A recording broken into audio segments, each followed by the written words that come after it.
Bien, les saludo en esta mañana en el amor del Señor, dando gracias a Dios también por otra semana más, donde Dios de una u otra manera nos ha mostrado su fidelidad, su misericordia, su amor para con nosotros. Saludando siempre a nuestros hermanos locales de la iglesia Asin Angol, y también a cada uno de los que de una u otra manera se unen domingo a domingo a lo que tiene que ver con estas reflexiones y estos temas que de una u otra manera también he estado compartiendo. No quiero alejarme del tema de la semana pasada. Bueno, de hecho algunos también me han pedido ojalá, digamos, seguir un poco en esa temática. Vamos a hablar hoy día acerca de las advertencias a la iglesia de los últimos tiempos o de los tiempos postreros, como lo vamos a ver aquí en esta mañana. Así que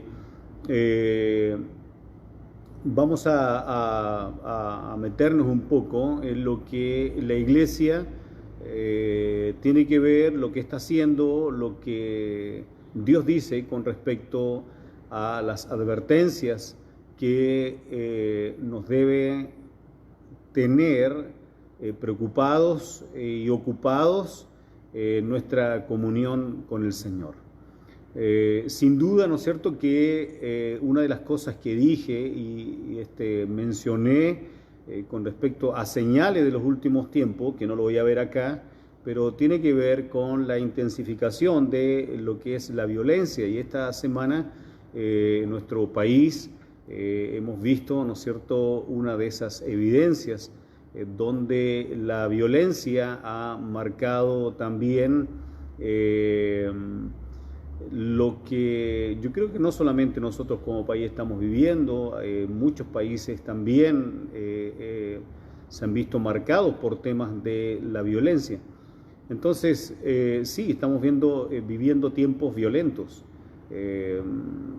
donde realmente uno no entiende con palabras simples el grado de maldad que hay en el corazón del hombre. Y ese grado de maldad está producto y se genera producto del pecado y de lo que Satanás también ha producido en el corazón de los hombres. Por lo tanto, estamos viviendo un clímax de violencia que yo creo que no lo hemos visto, al menos nosotros, en nuestras generaciones, donde la gente comete hechos, no solamente el crimen, sino los detalles que a veces llevan a esos crímenes. Entonces ahí se ve el grado de maldad y el grado, ¿no es cierto?, de violencia que hay en el corazón del hombre. Hoy vamos a ver, como digo, advertencias a la iglesia de los últimos tiempos.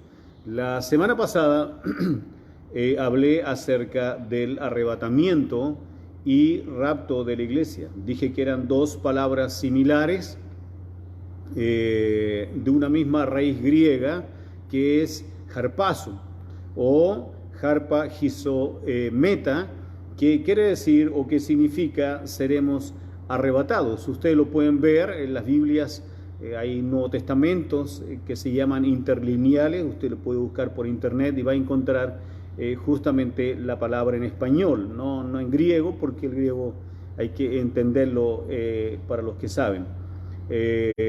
O los que de una u otra manera, ¿no es cierto?, algo entendemos de griego. Pero sí, está allí la palabra, está esta raíz griega, ¿no es cierto?, para lo mismo, para arrebatamiento y para rapto. Por lo tanto, así como dije la semana pasada, como muchos dicen, la palabra rapto no está en la Biblia. Claro, no está en español, pero sí está en griego. Y sí está en este componente de harpagizometa, ¿no es cierto?, que significa seremos arrebatados. Dijimos también que será un evento que va a ocurrir antes de la tribulación, ya que todo indica que, aparte de la revelación de Dios al pueblo de Israel, el plan de Dios de la tribulación es con el pueblo de Israel mayormente, Sin embargo, igual van a seguir habiendo conversiones, igual el Espíritu Santo va a seguir obrando, se va a seguir predicando el Evangelio, ya sea por los 2 testigos, los 144.000 o cuantos Dios también levante para seguir hablando y predicando el Evangelio de Cristo hasta que Dios diga. No es algo que nosotros tengamos que determinarlo desde nuestra comprensión. Dios es soberano y la soberanía de Dios se va a cumplir o se va a hacer efectiva dentro de lo que Dios quiera, lo que Dios vaya a hacer. No todo nosotros lo podemos controlar en nuestra comprensión de la Escritura, porque si bien tenemos la revelación de la palabra de Dios, pero no debemos olvidarnos también que Dios es soberano en su actuar. La tribulación son juicios que estarán enfocados al mundo, no a la iglesia. Eso yo lo creo, lo afirmo, lo enseño. No creo que la iglesia tenga que pasar por la tribulación. Las persecuciones, sin duda, marcarán también una evidencia en la tribulación para muchos creyentes, para los creyentes que se vayan a convertir durante ese tiempo de tribulación, porque hay muchos que estarán en las evangelizaciones que habrán, la predicación del evangelio que habrá, estarán creyendo en la obra de Dios, en la obra de Cristo. Entonces, claro, la Biblia habla de ciertas evidencias que marcarán eso, y sin duda, ¿no es cierto?, que se va a estar cumpliendo allí también. Va a haber persecución a la iglesia de una manera particular, y de una manera particular también la gente tendrá que pagar con su vida la fe que vaya a poner en Cristo en ese tiempo. Por lo tanto, la Biblia nos dice, nos lleva a pensar de que la iglesia estará exenta de eso. Lo mencioné en Apocalipsis 3:10, donde dice: porque has guardado la palabra de mi perseverancia, yo también te guardaré. Guardar significa dejar fuera. Yo también te dejaré fuera de la hora de la prueba. Y prueba es tribulación. Por lo tanto, podemos leer este texto, ¿no es cierto?, de manera literal, en el sentido de que la Biblia está diciendo que los que guardan la palabra de la perseverancia, el Señor los guardará de la hora de la prueba, de la tribulación, los dejará fuera, y esa hora está por venir. Todo el mundo,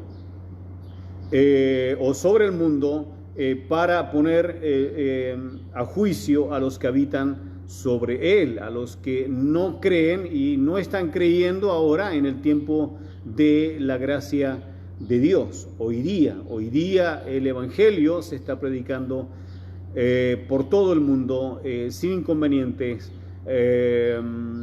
Ha sido difundido la palabra de Dios por el mundo. Por lo tanto, estamos en un tiempo de gracia donde el hombre simplemente poniendo fe en Jesucristo, abriendo su corazón, la Biblia dice, afirma que es salvo o somos salvos.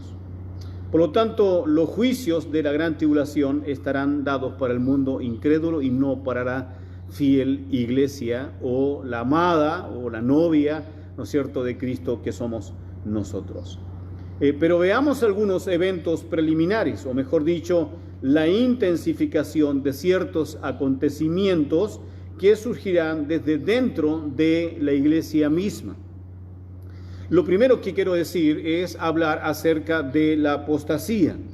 En 1 Timoteo 4:1 dice: pero el Espíritu dice claramente que los posteriores tiempos algunos apostatarán de la fe, escuchando a espíritus engañadores y a doctrinas de demonios.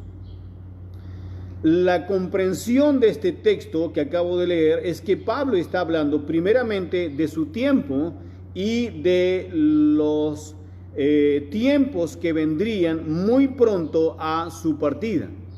Y lo dice en Hechos 20, 29 al 30, donde dice allí: porque yo sé que después de mi partida entrarán en medio de vosotros lobos rapaces que no perdonarán al rebaño. Y de vosotros mismos se levantarán hombres que hablen cosas perversas para arrastrar así a los discípulos. Está hablando de los falsos maestros, de los engañadores, de los que de una u otra manera seducirán a la iglesia al engaño. Y está hablando y usando el concepto de posteros tiempos a los tiempos próximos a venir. Por lo tanto, no podemos decir que el concepto de posteros tiempos, cuando Pablo lo menciona aquí, se refiere a los nuestros. Indistintamente, posteros tiempos se ha usado a través de los tiempos, o sea, desde la primera venida de Cristo hasta la segunda venida de Cristo, que es al final de la tribulación, se puede usar el concepto de posteros tiempos. Por lo tanto, no es solamente para nuestro tiempo. Nosotros lo entendemos así, como que se está refiriendo a nuestros tiempos solamente, pero no. Pero lo que sí podemos decir es que lo que Pablo está diciendo, o la Escritura está diciendo, es que posteros tiempos sí podemos nosotros tomarnos de esa expresión hablando del clímax de los tiempos. Porque si bien la historia de la iglesia comienza en el libro de Hechos, y se va distribuyendo a través de los apóstoles y a través de la iglesia, de la primera iglesia, y a través de los tiempos, podemos decir que hoy día estamos viviendo el clímax de los posteriores tiempos, o el principio del clímax de los posteriores tiempos. Y eso nos lleva a pensar que también estamos hablando de los tiempos finales, o de los tiempos inminentes y próximos a la venida de nuestro Señor Jesucristo. El texto que estamos viendo dice que el Espíritu Santo nos está previendo de lo inevitable. ¿Qué es lo inevitable? La apostasía. ¿Qué significa apostasía? Apostasía significa partida, caída, abandono. Algunos lo han descrito como una verdadera rebelión militar, y no porque se les ocurra, sino porque la Escritura le da un sentido más profundo para interpretarlo de esa manera. Tanto nuestro Señor Jesucristo como Pablo describen un cuadro deprimente de la condición moral, espiritual y doctrinal de gran parte de la iglesia para los tiempos postreros. Por eso tengamos presente que las causas, escuche bien, las causas de una apostasía siempre estarán basadas en el descuido de la profundidad de mi fe en Cristo y mi compromiso con Él. A veces, simples hechos de nuestra vida común han sido suficientes para generar la apostasía en un creyente. Hay mucha gente afuera, hay mucha gente que uno comparte, y aún gente que uno conoce, que han pasado por dentro de la iglesia, han tenido participación activa dentro de la iglesia, pero hoy día, por alguna prueba que vivieron, desestimaron su fe y están lejos de Dios. Abandonaron la fe, abandonaron el evangelio, han abandonado a Dios. Muchos están culpando a Dios de sus desgracias o de sus malas decisiones. Y la verdad es que si uno revisa sus vidas, se da cuenta que Dios no ha sido culpable de eso, al contrario. Pero hay gente que está diseminada por el mundo, que en algún momento perteneció a alguna iglesia, activó a alguna iglesia, pero tomaron malas decisiones por una u otra razón y abandonaron la fe. Si bien algunos dicen, sí, yo sigo creyendo a mi manera, pero creer a su manera igual puede ser una apostasía.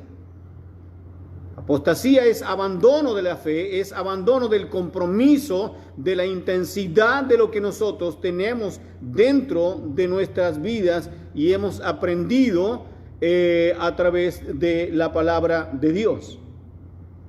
Junto con la apostasía viene la incredulidad espiritual. Escuche bien lo que dice Hebreos capítulo 13, versículo 12. Mirad, hermanos, que no haya en ninguno de vosotros corazón malo de incredulidad para apartarse del Dios vivo. Y el versículo 19 de este mismo libro y capítulo 13 dice, y vemos que no pudieron entrar a causa de la incredulidad, refiriéndose este texto a los que no pudieron entrar a la tierra prometida. Este texto es una admonición. ¿Qué significa eso? Significa que se está dando a conocer algo malo para corregirse. ¿A quiénes es dado esta admonición? A los santos hermanos de la iglesia, para así no caer en lo mismo que dejó a muchos del pueblo de Israel fuera de las bendiciones de Dios y expuestos al juicio de Dios.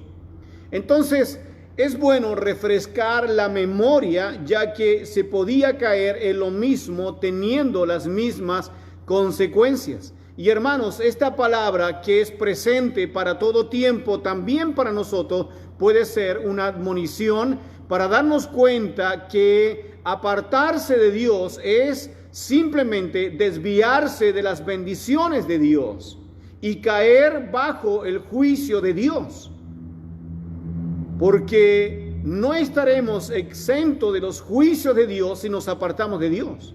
Por mucho que conozcamos, por mucho que hayamos hecho dentro de la iglesia, por mucho nombre o renombre que hayamos tenido, si nos apartamos de Dios o el Evangelio, entonces nos apartamos de sus bendiciones y nos exponemos a sus juicios eternos.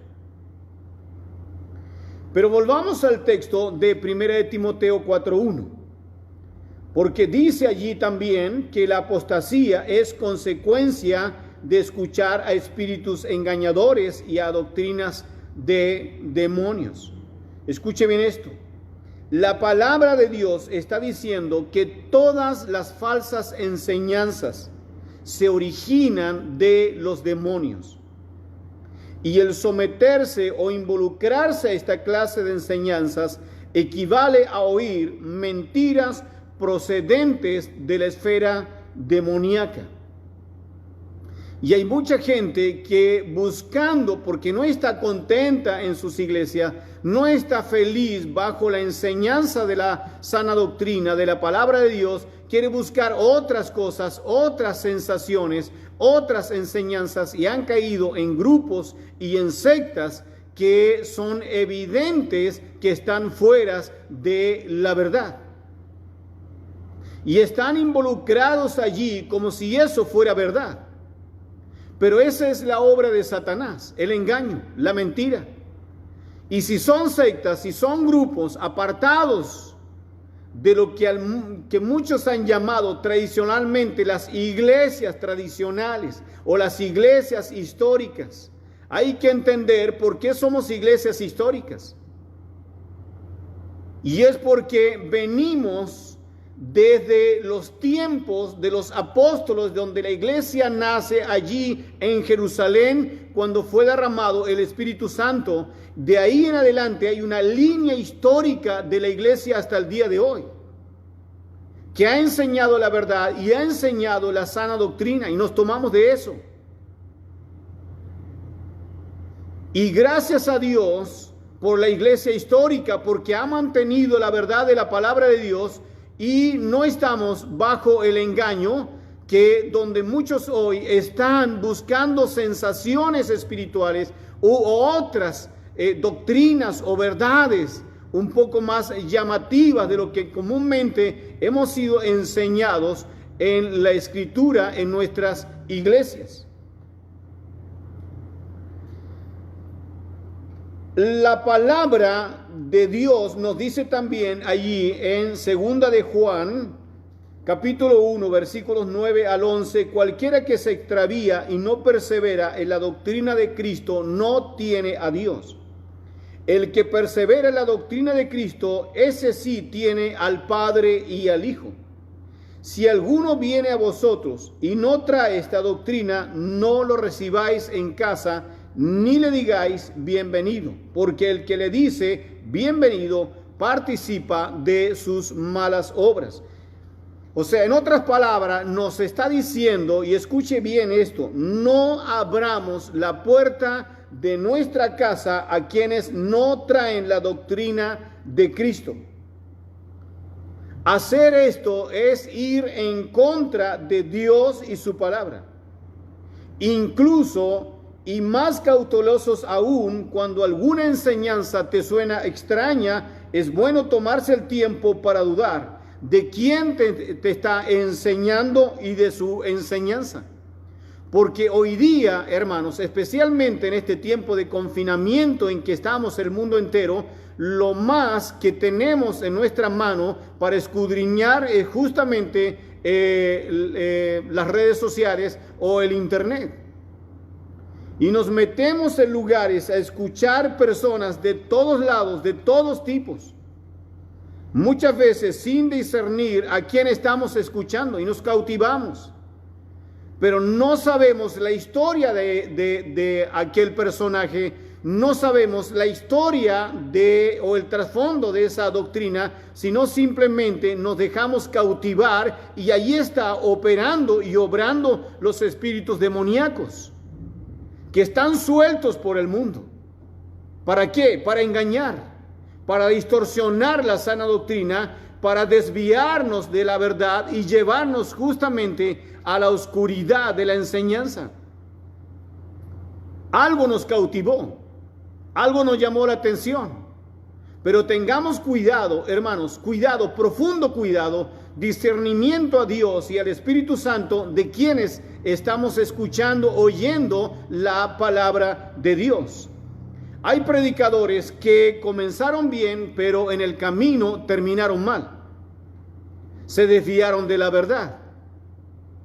Y me estoy acordando que justamente uno de ellos en el año 70 aproximadamente, quizás un poco antes, pero el año 70, y esto tuvo su clímax el año 78, cuando el pastor Jim Jones, formó la Iglesia del Pueblo. Y una iglesia carismática, y crearon justamente la Iglesia del Pueblo, porque él tenía palabra de Dios, era un pastor, pero se fueron desviando y formaron esta Iglesia del Pueblo como una secta. Esta secta terminó en el suicidio total de ella el año 78. Todos se suicidaron, incluso el pastor o este líder espiritual llamado Jim Jones. Y de ahí podemos seguir enumerando otros líderes espirituales como David Koresh con la iglesia davidiana y otros más aún a nuestros tiempos, donde nos hemos dejado cautivar por telepredicadores que en algún momento predicaron hermosos temas, hermosas verdades de la palabra, pero se fueron desviando de la verdad de Dios, y hoy día estamos hablando de falsos predicadores, de falsos pastores y falsos apóstoles, entre comillas. Segunda de Timoteo, capítulo 3, versículo 1 al 5 dice, y escuche bien, también debes saber esto, que los posteriores días vendrán tiempos peligrosos. Está hablando otra vez usando la palabra posteriores días, hablando del clímax de nuestros tiempos, o el principio del clímax que se va a ir dando progresivamente aún peor en el tiempo posterior. Porque habrá hombres, dice, amadores de sí mismos, avaros, vanagloriosos, soberbios, blasfemos, desobedientes a los padres, ingratos, impíos, sin afecto natural, implacables, calumniadores, intemperantes, crueles, aborrecedores de lo bueno, traidores, impetuosos, infatuados, amadores de los deleites más que de Dios, que tendrán apariencia de piedad, pero negarán la eficacia de ella. A estos, dice la Escritura, a estos evita. Pareciera que el apóstol Pablo hace una descripción de hombres impíos, muy malos, sin Dios. Pero lo que realmente está haciendo es hacer una descripción de la fachada o apariencia de hombres cristianos, caracterizando que serán tiempos muy peligrosos por la confusión que estos hombres sembrarán dentro de la comunión de la iglesia. Tengamos cuidado con las profecías que circulan en las redes sociales. Hay muchos que se cuelgan de los acontecimientos que estamos viviendo para decir que Dios les habló. Si hay un terremoto de magnitud, seguramente usted va a escuchar a alguno por allí en las redes sociales diciendo: yo me soñé con esto, Dios me habló, yo lo estaba diciendo, yo lo presagié, y aquí está el video, y todo el mundo lo escucha y le cree. Alguien me decía en esta semana y me compartía que viera el video de una persona, una mujer, que Dios le habló y le reveló que debíamos guardar alimentos porque venían tiempos de mucha hambruna. La verdad es que ya cuando usted oye eso, usted empieza a cuestionar tal revelación. Y esta hermana me lo compartía de una manera para que yo pudiese también compartir mi opinión con ella. Y tuvimos una linda conversación. Y creo que logramos un entendimiento, y mi posición es que a simple vista me suena justamente una mala profecía, una mala revelación. No creo que Dios tenga una mente limitada como para poder revelar cosas así. No lo creo. Sabemos que los alimentos tienen una fecha de elaboración y una fecha de término. Si usted guarda alimentos, prontamente esos alimentos se van a vencer. Si usted le escucha de alguien que Dios le reveló que venían tiempos de sequía y le está diciendo que guarde agua porque vienen tiempos donde el agua va a faltar, sin duda hemos tenido años de sequía en nuestro país y en muchos países más. Pero aún si usted guarda agua, el agua se va a pudrir. Por lo tanto, ya estamos hablando de una revelación que no tiene mucho contenido como para poder decir que esto viene de Dios. Incluso si usted mira bien la escritura, cuando el pueblo de Israel iba por el desierto y Dios dejaba caer el maná para que la gente pudiese alimentarse del maná, algunos guardaban de este maná y al otro día ya estaba podrido. ¿Qué quería demostrar Dios con eso? Lo que Dios le estaba enseñando al pueblo era de que ellos debían confiar en el día a día en el Señor.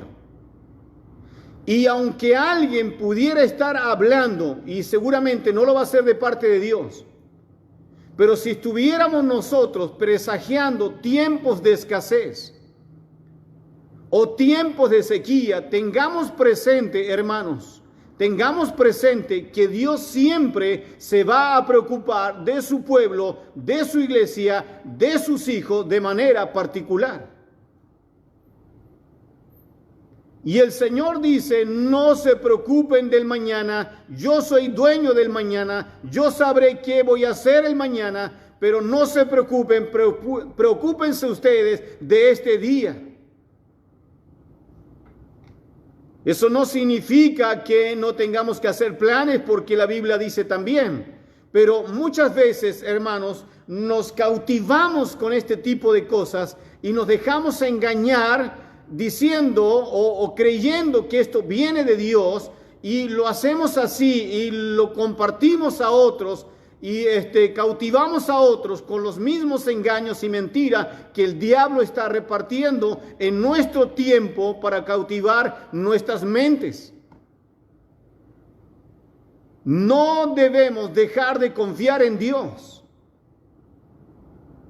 Confiemos en el Señor, en el día a día, porque Dios va a obrar día a día en favor nuestro. Por lo tanto, la verdad es, si miramos bien el contexto de nuestro tiempo, de una u otra manera, estamos mirando una iglesia también con caracteres humanistas, donde la fe o el evangelio estarán centrados en el hombre y para el hombre, y lo estamos viendo. Estamos en el clímax de esto. Me acuerdo muy bien de una persona que me dijo: pastor, sería bueno tomar contacto telefónico para que usted pudiera, ya sea en su fichero o ya sea a través de alguna propaganda, o que usted desde el púlpito pudiera animar a los hermanos a interesarse un poquito más en la política de nuestros tiempos. Y sinceramente, hermanos, sinceramente creo, y esta es una opinión muy particular, ya que hay muchos pastores que pueden pensar de manera distinta, yo creo que jamás voy a usar el púlpito para hablar de política. Jamás voy a usar a mi iglesia o voy a influir en mi iglesia en pensamientos políticos. Creo que la iglesia o el púlpito o lo que Dios me llamó a hacer no es predicar política. Yo puedo conversar de política, yo puedo quizás tener algo, alguna posición con respecto a esto, pero hoy día el pensamiento humanista nos ha metido y ha influido tanto dentro de la iglesia que hay iglesias y hay púlpitos que se usan para predicar de políticas. Y el Señor no nos ha llamado a predicar política, nos ha llamado a predicar el evangelio de Jesucristo. Ni siquiera, hermanos, el énfasis de la iglesia está en la ayuda a los pobres. Ni siquiera el énfasis de la iglesia es ese. Ni siquiera la iglesia es salir o tener que hacer centros de acopio para ir y repartir al mundo entero y suplir el hambre de la sociedad. Ni siquiera eso es el énfasis. Podemos hacerlo, podemos nosotros lidiar con eso. Es una responsabilidad poder tener misericordia, amar a nuestros hermanos, amar al pobre, pero no es mi mensaje principal. El mensaje principal de la iglesia es hablar de la salvación en Cristo Jesús. Ese es mi mensaje principal, hablar de Cristo, ocupar el púlpito de esa manera también. Muchos no compartirán conmigo este pensamiento, pero sinceramente no creo estar equivocado en lo que estoy diciendo, porque hoy día la iglesia se ha vuelto tan humanista, sinceramente tan humanista, que el evangelio de Jesucristo, la predicación de la salvación de Jesucristo, el mensaje salvador de Jesucristo, cada vez se predica menos de los púlpitos, cada vez se está predicando menos de nuestra boca hacia los demás. Estamos tan involucrados en el humanismo de esta sociedad que a veces no nos damos ni cuenta que somos un humanista más. Y el evangelio ha pasado a ser, o la predicación del evangelio ha pasado a segundo lugar.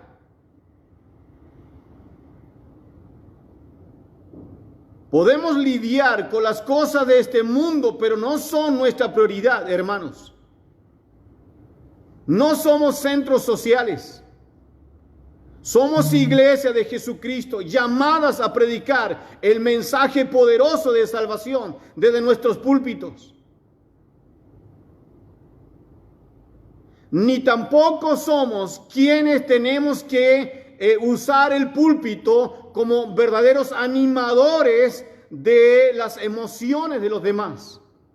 No somos animadores de las emociones. No estamos para animar en los púlpitos emociones.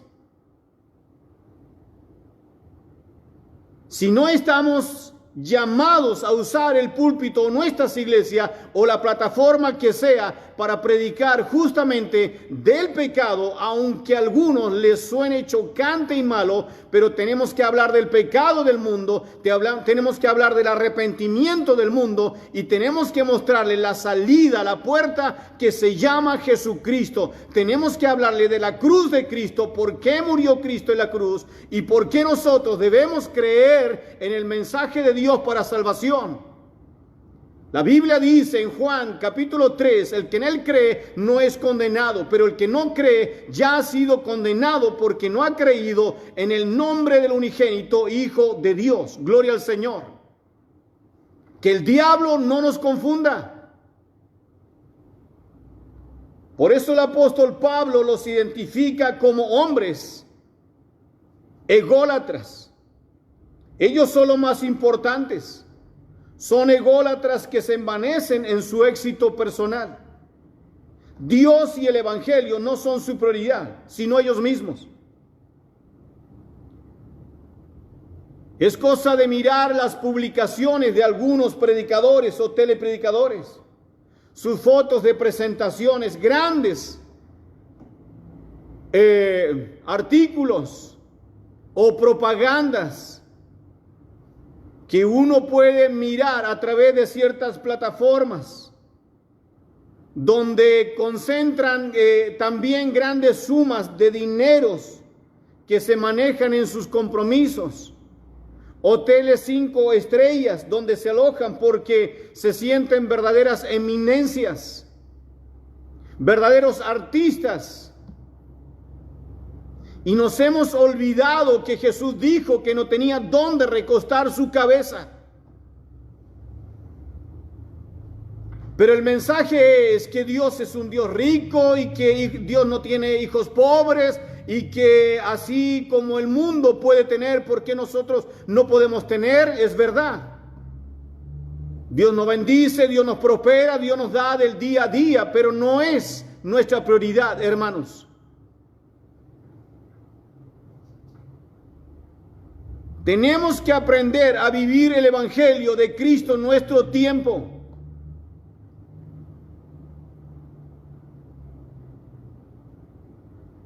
Y traer un poquito la historia de los que predicaron el evangelio de antaño. Los que dormían allí donde dormían los animales. Los que caminaron grandes distancias por los campos llevando el evangelio de Jesús. Los que donde alguna casa humilde y sencilla de algún hermano se abría y donde no habían grandes comodidades, allí estaban por el propósito de predicar el evangelio de Jesús. Pero hoy día tiene ustedes hombres que si no van a un buen hotel o un hotel 5 estrellas y no le entregan grandes sumas de dinero, no van ni predican el evangelio de Jesús. Porque eso es lo que el diablo de una u otra manera les ha estado sembrando los corazones. Y eso lo predican. Buscan poder económico, son avaros. Seducen a la gente, a los creyentes, a regalar sus bienes. Y hay muchos creyentes que en su fe humilde, sencilla, verdadera, genuina, lo han entregado todo con el fin de servir a la obra de Dios y se han quedado sin nada y se han empobrecido y los demás, estos mercenarios del evangelio, se han enriquecido a causa de la fe sencilla y verdadera de los hermanos.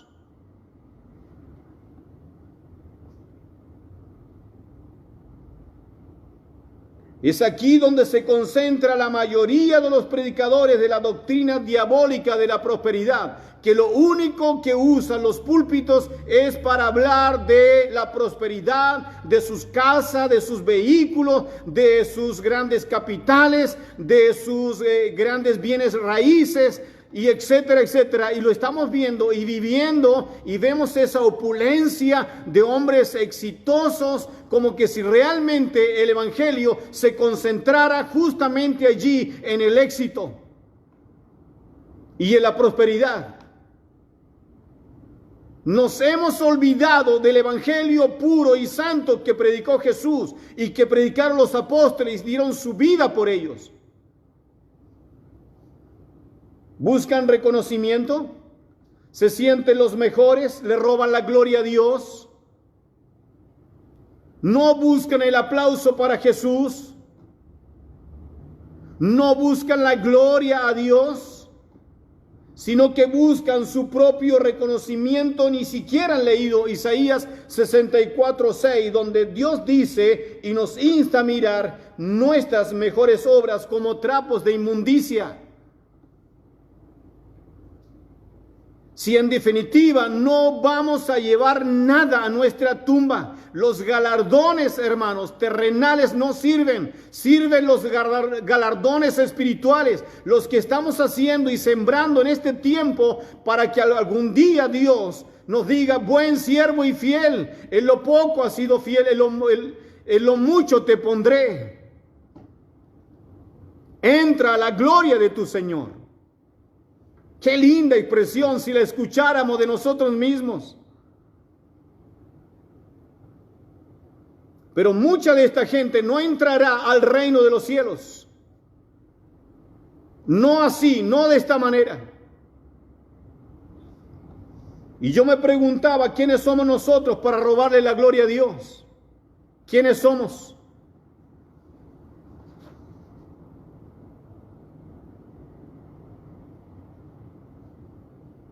Estaba en un velorio, en un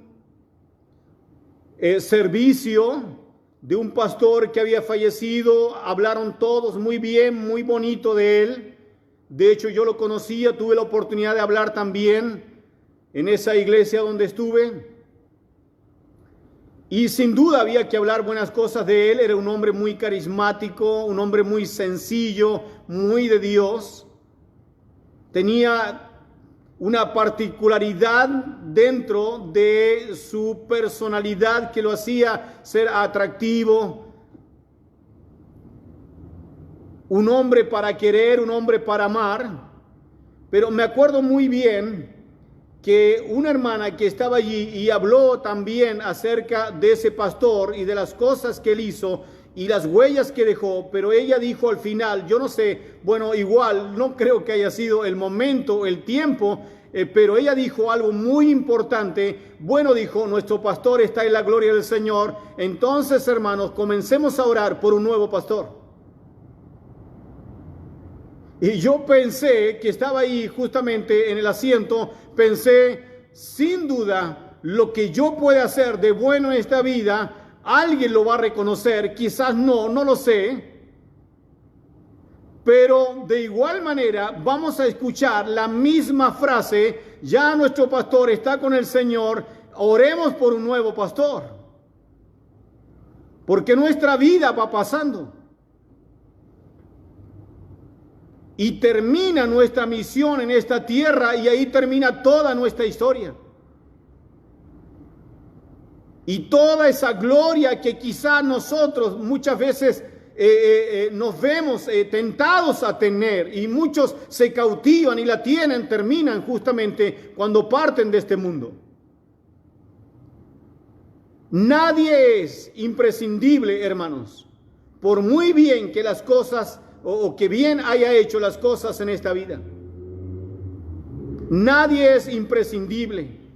La gloria siempre va a ser de Dios.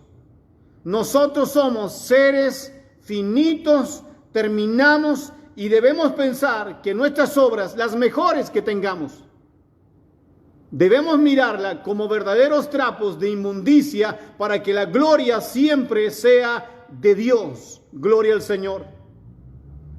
Hombres soberbios. Pablo describe a hombres soberbios, viven en pedestales de idolatría, son orgullosos, son clasistas y altaneros, no se someten a ninguna autoridad, ni de iglesia ni pastoral. Si usted mira bien el libro de los Hechos, en el capítulo 15, Pablo fue llamado a la iglesia en Jerusalén a rendir cuenta, porque él rendía cuenta a la iglesia en Jerusalén de su obra misionera. Y él fue llamado porque había un tema importante que había que hablar con los apóstoles, con los ancianos o los pastores de ese lugar, que tenía que ver con la circuncisión. Y Pablo tuvo el llamado y recibió el llamado que tenía que volver para poder concentrarse en esa reunión y resolver qué iban a hacer los cristianos judíos con los cristianos gentiles. Pero Pablo reconocía, o la Biblia nos da a nosotros luces de que Pablo reconocía autoridad. Y hoy día tenemos gente dentro de nuestras iglesias y fuera de nuestras iglesias diseminados, no reconociendo ninguna autoridad, cuando en realidad yo no me he autodenominado pastor.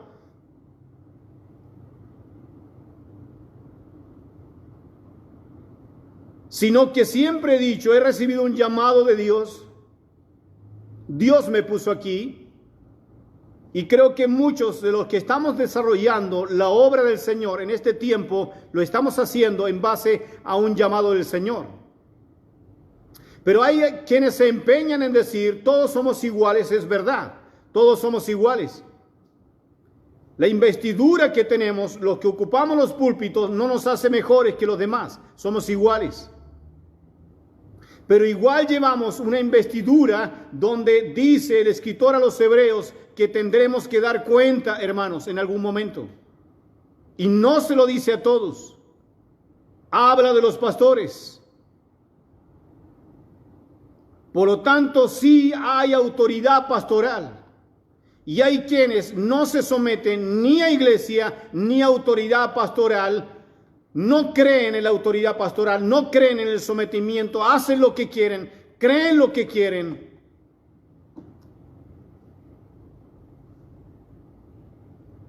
Y se desvían de la verdad. Todo esto parece una contradicción al Evangelio Santo. Y Jesús nos da el ejemplo. El apelativo que llevaba Jesús como Jesús de Nazaret contiene todo lo que Jesús fue hasta el final de sus días. Nazaret, que no está en el Antiguo Testamento, recién se viene a conocer. Nazaret en el Nuevo Testamento significa lugar de miseria. Y Jesús se crió en Nazaret.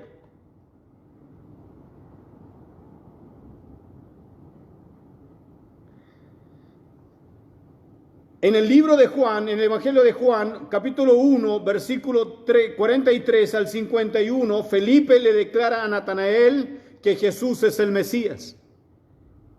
Felipe era un conocedor de la Escritura, porque si usted lee allí esos pasajes, él menciona a Moisés y menciona también la ley de Dios, menciona que todo lo que decía la Escritura y lo que Moisés decía se cumplían en Jesús. Él era un conocedor, él era un hombre que estudiaba la Escritura y él vio en Jesús la revelación del Mesías y él no tardó en decirle a su mejor amigo y cercano Natanael, y fue donde él y le dijo: ¿sabes, Natanael? He visto a Jesús el Mesías. Y Natanael, con algo de incredulidad, le dice: ¿de Nazaret podrá salir algo bueno? ¿De ese pueblo de mala fama podrá salir algo bueno? ¿Cómo Dios escogería revelarse desde Nazaret, que era un pueblo con estas características de mala fama, ya que estábamos hablando del Salvador, el Mesías? Por eso escuche bien, hermanos, para ver al Mesías y Salvador de nuestras almas hay que ponerle fe. Si usted le coloca fe a Jesús, usted va a poder encontrarse y su mente y su corazón serán abiertos a Dios y a su palabra. Finalmente, en el plan de Dios estaba que Jesús mostrase toda la esencia de un Dios simple y humilde y sencillo. Y este semillero de mercenarios del Evangelio que estamos hablando, engañadores, que han encontrado en la pureza de la fe de muchos un enriquecimiento personal llenar su ego personal, ser llevados por los demonios para engañar aún a los escogidos, la Biblia dice que es inevitable que esto pase. ¿Y sabe usted por qué? Porque está escrito. Está escrito en la palabra de Dios que así serán nuestros tiempos. Por eso, estimados hermanos, que nada desanime tu fe ni te confunda. Es más, que el Espíritu Santo te guíe a toda verdad. Oramos. Padre, en el nombre de Jesús, oro, Señor, desde este lugar, y queremos a ti darte toda la honra y toda la gloria. Tú eres el Señor, Dios todopoderoso de todos los tiempos, eterno, un Dios inmarcesible que no se marchita, un Dios que ha tenido misericordia de nuestras vidas miserables y nos hemos encontrado con Jesucristo para salvación y has preparado un lugar en el cielo para nosotros. Gloria a tu nombre. Gracias, Señor, por poner tus ojos en mí. En el nombre de Jesús. Amén. Que el Señor le bendiga. Nos vemos el miércoles a las 7 de la tarde y el próximo domingo también a esta misma hora y posteriormente en algunos minutos más. Los niños también quedan con nosotros y los programas que tenemos durante toda la semana, usted también puede unirse a ellos. Gloria a Dios.